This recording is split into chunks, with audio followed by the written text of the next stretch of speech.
పాలదిండు వేపాకే పూల పక్క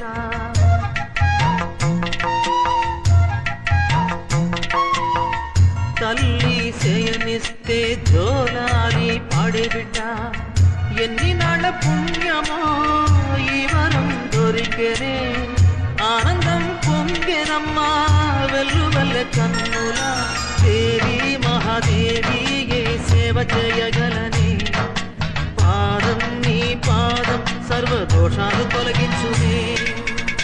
చల్లని మల్లెలతో ఊయల కట్ట మాత చల్లగా